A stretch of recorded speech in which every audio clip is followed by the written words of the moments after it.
Well, the time has come that we are finally getting a race seat.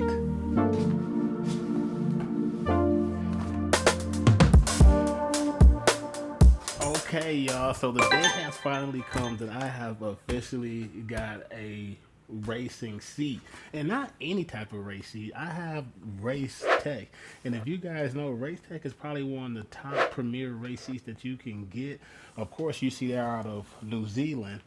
But I'm going to start calling this car Blueprint GT4R because Racetech is also in the GT4R. And a lot of cars, they don't just put them in just singular cars, but for the fact that it's in my car and that I have it, it's pretty awesome. So we're gonna go ahead and unbox this, and I'm gonna go ahead and break it down to you guys, like why did I get this race seat, how did it happen, and everything. So let's talk about it.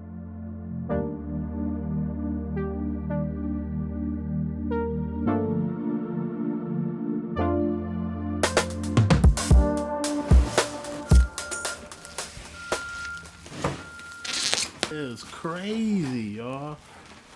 This is crazy. This seat here is the Racetech 4110 WT, which WT stands for wide and tall, because this is pretty much like the race seat that they have made and constructed, and based on some type of formula that they said that this is what fits most Americans. Years we've looked at what size the anatomy of the human being is, and obviously there's a lot of different sizes. So we've come up with a sort of formula that works on 4 sizes of seat for most of our ranges of seats. So we have a standard, and then we have a wide for shorter people who have got big butts, and then we do a tall for a lot of like Scandinavians are very tall people, as are Dutch, and then we have the wide tall, which probably fits a lot of Americans. So. And that formula seems to work. The only issue that with some of the bigger seats, obviously, is some of the cars that people are trying to put them into, they don't fit. So we've got, things like sports cars, Corvettes, etc.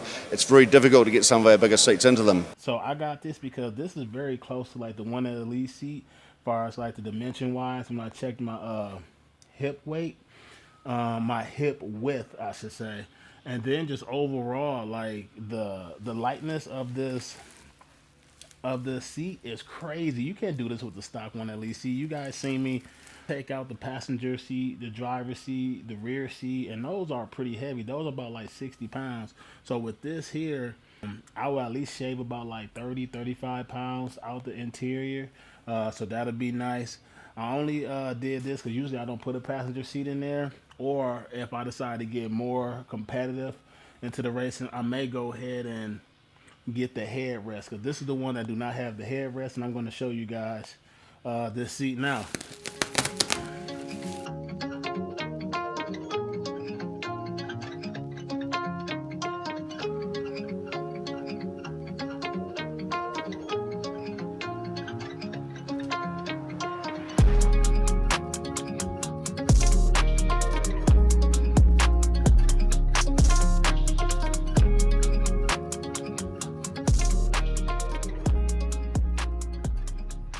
So if you guys are like interested into this style of seat, because they do have 2 versions. This is the Racetech 4100 series, but this is the wide and tall. Especially if you're out here in America, this is the wide and tall. And also, I must say that they have another version if you want the headrest that comes out to here.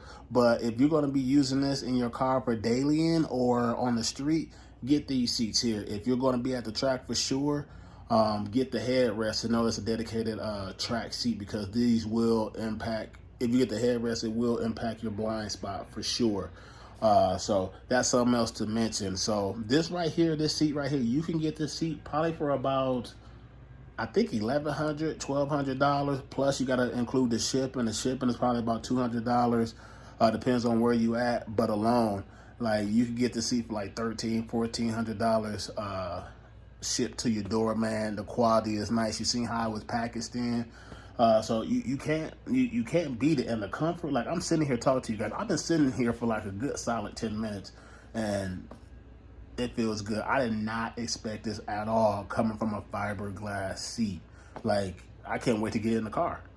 And to give you guys like a close-up shot, like look at it, like just for me, just to give you guys like hindsight, like I'm 6 foot 6'1", I'm 270 pounds, man, and this is how I fit. This is everything with it. It feels no different than Recaro seats, to be honest with you guys. The only difference is, like I'm telling you guys, like this right here is way better, and it's like for me to drive and hit corners, like that is well worth it, because I'm not gonna lie, as many track days I have been doing, I was extremely tired and beat up. Like, and here just the fact that, because you know your butt slide and all that, but for me being planted in place, and the fact that these seats will hold me in a lot better, I will probably be less tired leaving my track days and stuff like that. Less tired on the street. Like this seat is so good. Like I would drive this on the street. I'm not making that up. I'm not lying to you guys about that. Alright, y'all, that is pretty much gonna wrap this video up, man. I just had to do this quick unboxing for you guys and everything, because I mean, why not document my first race seat? Like, you would do the same thing if you know, got a nice quality product and a nice collaboration like this, a 1LE and a race seat. You can't go wrong with that, man. So that's gonna wrap this video up. The next video I will give you guys like a truck will go by. I don't know, can you hear that? But the next video I will be doing like an install, so you guys can see like how it is to install a race seat in your Camaro SS 1LE or in the Camaro in general, and also give you guys like my driving impressions with that. So overall, this is my first impressions unboxing video. I'm so glad that this product came in. I have it. I can't wait to swap it out the Recaros, give you guys pros and cons between the two, and yeah, go from there. So if you guys like this video, you guys know what to do. Hit that like button, subscribe, and I'll see you guys in the next one. Peace.